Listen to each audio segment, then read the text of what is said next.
네, 코로나19 확산세가 좀처럼 꺾이지 않고 있습니다. 특히 요양병원, 콜센터 등 집단시설 감염자가 늘면서 선제적 전수검사 필요성도 제기되고 있는데요.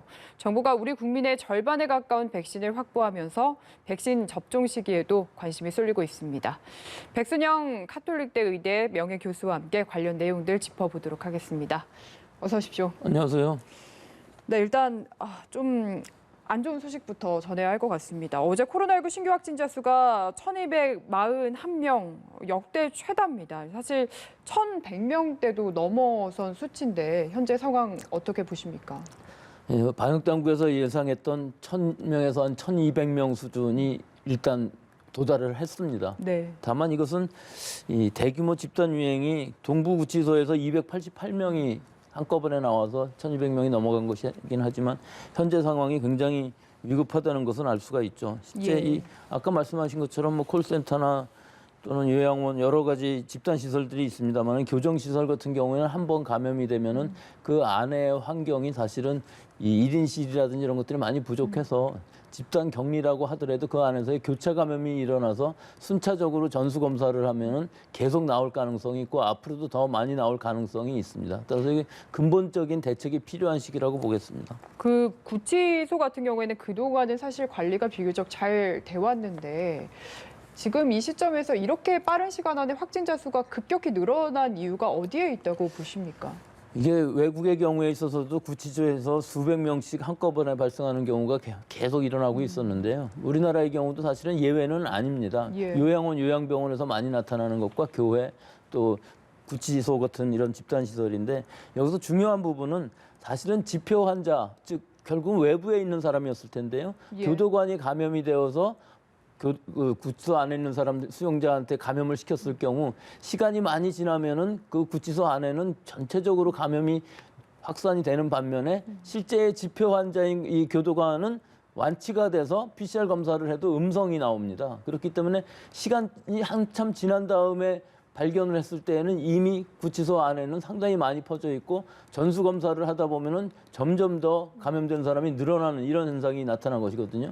그래서 이 부분에 있어서는 사실은 구치소 안에 수용되어 있는 사람들은 행동의 자유가 없기 때문에 거기서 감염될 가능성은 없지만 외부의 교도관들은 출퇴근을 하기 때문에 감염 위험성이 항상 있습니다. 네. 지금 PCR 검사를 해도 내일 감염될 수 있는 것이고 또 지금 감염되어 있는 상황에서도 음성이 나올 수가 있기 때문에 이 상황들은 전부 요양원, 요양병원 할 것 없이 이런 단체 생활을 하는 곳에 있는 경우에 있어서는 사실은 면역 진단이라는 것을 해서 주기적으로 이 교도관들이 얼마나 감염에 노출되어 있느냐를 주기적인 판단을 하게 되면은 사실은 감염원을 찾을 수 있습니다. 또 그 교도관들이 갑자기 무증상으로 많이 감염이 되게 되면은 실제 방역이 뚫린 상황이기 때문에 환자들도 그 대신 다시 검사를 해봐야 되는 것이죠. 그래서 기본적으로 이런 의학적인 기초 데이터가 있어야만 얼마나 노출이 많아지는지 또는 이 집단 발생을 막을 수 있는지 즉 PCR 검사의 한계이고 우리가 면역 진단이라는 것을 도입을 해서 기본적인 이런 결과들을 가지고 있어야만 방역을 좀 더 엄정하게 할 수 있다고 봅니다. 그러니까 요양병원이나 이런 뭐 구치소 같은 시설에 대한 주기적인 검사가 필요하다라는 말씀이시고 또 하나 이야기가 나오는 게 지금 대규모 확진자가 워낙 나오고 있다 보니까 선제적으로 전수 검사가 필요하다는 이야기도 들리고 있거든요. 여기에 대한 의견은 좀 어떠십니까? 지금 선제적인 전수 검사를 해야 되는 이유들이 지금 구치소에서 나온 것 같은 경우죠. 예. 주기적인 전수 검사들을 함으로 해서 무증상 감염자에 의한 전파를 미리 선제적으로 막을 수 있는 부분들이 있는데 이것도 역시 한계는 있습니다. 지금 일반 임시 선별 진료소에서 하고 있는 방식과 또 이 고위험 지역에 있어서의 전수 검사가 다 양립되고 또 결국은 자발적으로 진단을 받을 수 있는 접근성을 더 높여줘야 되기 때문에 지금의 이 전수검사, 임시선별검사는 지금 잘 하고 있는 것으로 보이는데 역시 이 전수검사 쪽에 즉 감염 취약 지역들, 특히 젊은 층을 중심으로 하는 무증상 감염을 차단하기 위해서는 이런 부분들이 좀 더 방역의 강화가 필요하다고 봅니다. 네, 어쨌든 이제 어제 코로나19 신규 확진자 수가 이 서울 동부구치소를 제외하면은 엄청나게 급격히 늘었다고는 볼 수 없는 상황이긴 한 거죠. 급격히 늘은 건 아니지만 1,000명 수준에서 떨어지지도 않았거든요. 네. 그래서 지난 일주일간 보면 사망자, 위중증 환자가 굉장히 많이 늘었어요. 어제만 해도 위중증 환자가 20명에 사망자 17명이기 때문에 실제 증가한 숫자는 37명에 달하거든요. 네. 이 상황은 지금 나오는 환자들은 사실은 1, 2주 전에 이미 감염되었고 위중증 환자 사망자들도 그 전에 감염된 사람들이기 때문에 1,000명 이상으로 유지가 되게 되는 상황이라면 약 2% 내지 3%가 위중증으로 가게 되면 하루에 20, 30명은 충분히 나올 수 있는 상황이기 때문에 우리 의료 체제 또는 이 역학조사의 한계에 도달한 것으로 지금 보입니다. 네, 알겠습니다. 그 일부 병원들 상황도 좀 짚어보고 싶은데요. 구로구의 한 요양병원 같은 경우에는 지금 15일에 첫 환자가 발생한 후에 지금까지 140명 넘게 감염이 된 상황인데 병원에서 코로나 잠복기가 우려된다 하는 이유로 남은 환자들을 퇴원을 안 시켜주고 있는 상황이라고 합니다. 여기에 대해서는 어떻게 생각하시나요? 이게 일반 병원이 아니라 요양병원이기 때문에 이 요양병원은 사실은 치료는 불가능한 네. 상황이고 이 안에서 지금 계신 환자들 분 같은 경우는 1인실로 되어 있지 않고 안에서 같이 생활을 하시면서 돌보아 주시는 간병인이나 간호사들이 상당히 부족한 상황이거든요.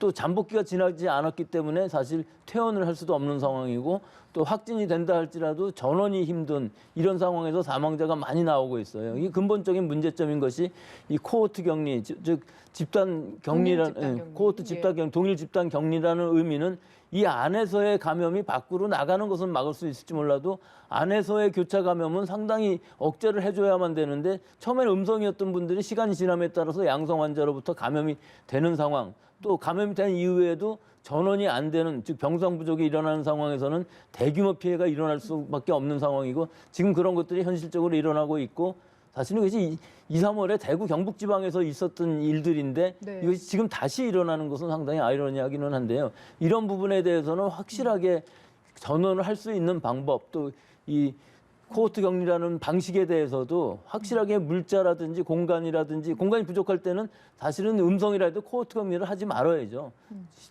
분리를 해서 다른 시설에 옮겨서 감염이 더 이상 되지 않게끔 하면서 2주일이 지나가야 되는데 지금 상황에서는 그게 안 되면 보호자들도 굉장히 불만이 커질 수밖에 없는 상황입니다. 네, 그렇군요. 그리고 또 선별진료소 지금 정부가 운영을 하고 있는 상황이죠. 어쨌든 선제적인 익명 검사를 정부에서 벌인 결과 1,000명이 넘는 감염자를 찾아냈습니다. 142개 선별진료소 수도권에서 운영했고 11일 동안 35만여 건을 검사해서 1,000명 정도를 찾아낸 결과인데 좀 이게 의미하는 게 뭔지가 궁금하거든요. 그만큼 우리 사회에 좀 숨은 감염자가 많다라는 뜻인 건지 아니면 우리가 그만큼 감염자를 잘 찾아낸 거다라고 이해를 해야 되는 건지 어느 쪽이라고 봐야 되는 겁니까?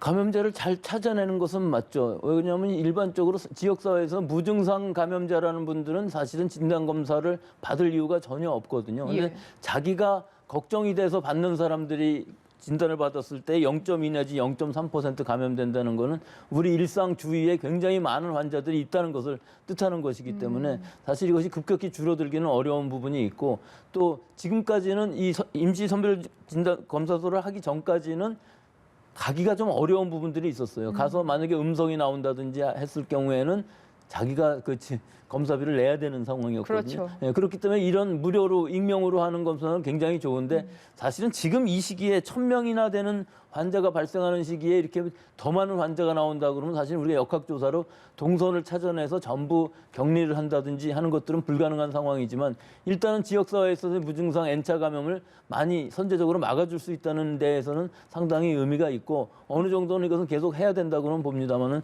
너무나 많은 시민들이 사실은 선별진료소에 가기 때문에 이 진단 여력이 이제 한계에 도달할 수는 있겠습니다만은 필요한 상황이고 연장은 해야 된다고 봅니다. 이게 다음 달 그러니까 1월 3일에 끝나거든요. 그럼 그 이후에도 계속 해야 된다고 보시는 그렇죠. 거네요. 예, 일부는 해야 되지만 또 일부 우리 역량으로서는 아까 말씀드린 그 선제적인 진단검사, 전수검사들도 같이 함으로 해서 우리 젊은 층들에서 많이 일어나고 있는 무증상 감염은 어느 정도 억제하지 않으면 이것이 걷잡을 수 없는 통제 불가능한 상황까지 갈 수 있기 때문에 이 부분들이 선제적인 검사라고 할 수는 있겠습니다. 네, 지금 의료인의 한 사람으로서 이제 어느 정도 한계에 다다랐다라는 느낌도 이야기를 하시는 중간중간 좀 많이 내비치시는 것 같은데 그래서 그런지 백신에 대한 희망들도 계속 이야기가 나오는 것 같습니다. 정부가 내년 2월에서 3월에 아스트라제네카 백신 접종할 거고 그리고 또 얀센 2분기, 화이자는 3분기에 접종 시작할 거다라고 얘기를 했는데 계획대로 이루어질 수 있을지 혹시 변수는 없을지 좀 걱정이 되는 부분도 사실이거든요.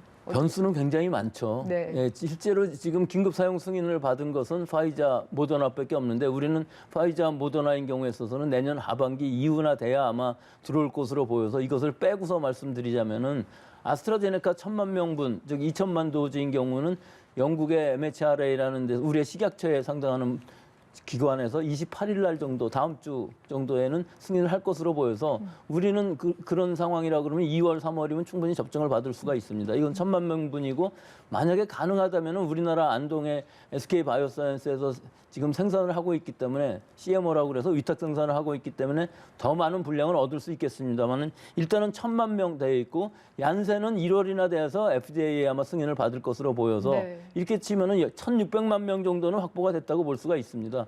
그 외의 물량들은 아직은 확실하지가 불확실성이 높아서 우리가 1,600만 명 정도의 이제 긴급으로 쓸 수 있는 즉 의료진이라든지 고령자, 기저질환자들한테는 먼저 맞출 수는 있겠지만 집단 면역을 위해서는 그 2배 이상이 필요한데 그 나머지 물량에 대해서는 과연 그럼 2분기 이후에 6, 7월이 되면서 얼마나 수급이 될 수 있을 것인지 지금으로 봐서는 아마 이 백신 이외에도 뭐 코박스 파실리티라든지 네. 노바백스 같은 것들이 들어오게 되면은 큰 문제는 없겠습니다만은 아직까지는 이것이 불확실한 상황이다. 우리는 성구매가 되지 않았다 하는 것이 우리 국민들이 이 좀 여러 가지 상실감, 뭐 상대적인 상실감이라고 할 수가 있겠지만 이런 부분들이 지금은 있는 것이죠. 하지만 앞으로 좋아질 수는 있다고는 봅니다. 네, 그리고 사실 치료제는 이야기가 요즘 많이 안 되고 있는 것 같은데 치료제도 국내 지금 제약사들도 많이 노력을 하고 있고요. 여기에 대한 기대는 좀 어떻게 보십니까? 근데 지금 상황으로 봐서는 치료제라는 것은 사실은 사망률을 떨어뜨릴 수 있으면 좋은데 네. 항체 치료제 같은 경우에 있어서는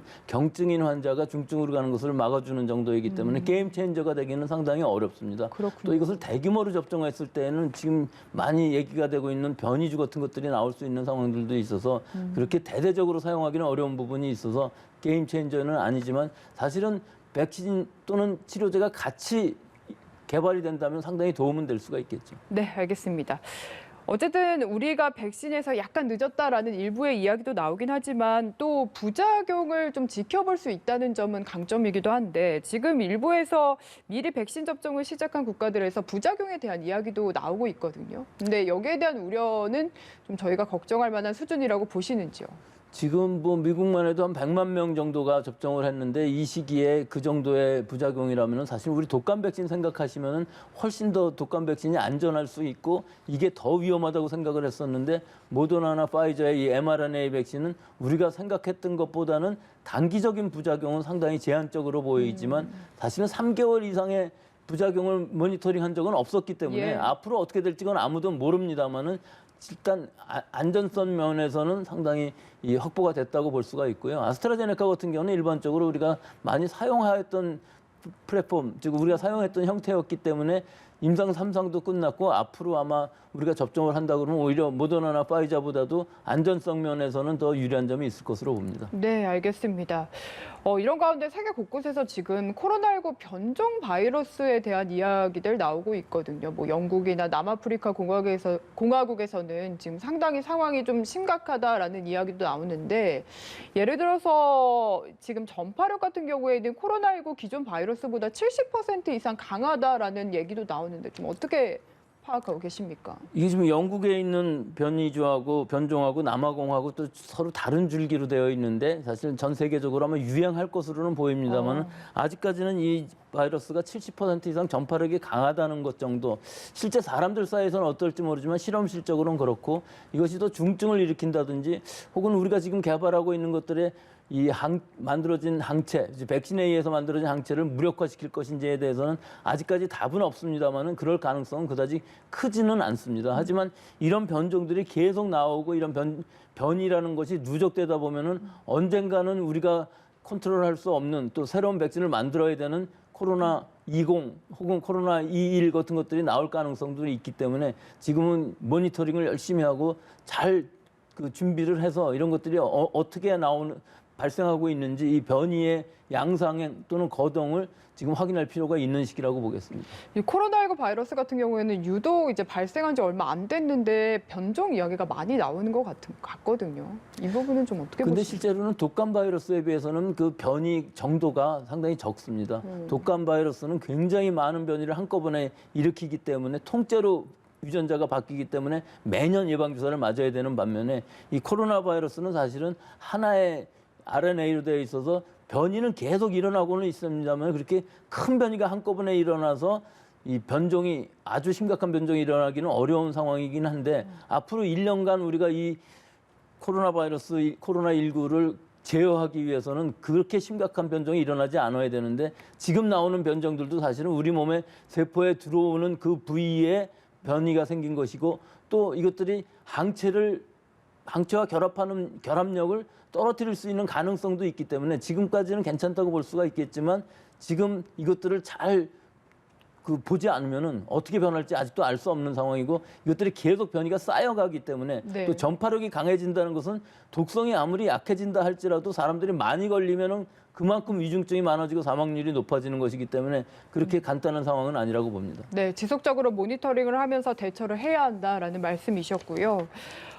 사실 오늘 저희가 코로나 바이러스 이야기를 하고 있지만 성탄절입니다. 그리고 오늘부터 4일간 성탄절 연휴인데 특별 방역 대책 시행하고 있지만 결국에 가장 중요한 건 이제 국민들 스스로 하나하나 스스로 조심을 하는 거거든요. 이제 전문가로서 좀 당부의 말 전하신다면 뭐가 있을지 마지막으로 들어보고 싶습니다. 지금 3단계보다도 더 강력한 5인 이상 집합금지, 모임 금지를 하고 있는데도 불구하고 오늘도 1241명이나 나온 상황이고 다음 주가 되어도 만약 떨어진다 할지라도 뭐 700~800명 수준에 유지된다 그러면 우리가 견딜 수 없거든요. 예. 그래서 이번 연말, 연시 또 그 이후에도 계속 유행은 계속될 것이기 때문에 일단은 이 유행세를 피크를 꺾어야만 통제 가능한 수준이 되기 때문에 이번 연말 연시에는 그냥 집에서 텔레비 보시고 영화 보시고 그냥 얘기하시고 가족들 간에 지금 문제는 같이 살고 있지 않은 가족인 경우에 있어서는 모임을 하지 말라고 하니까 예. 부모님이나 자식이라 할지라도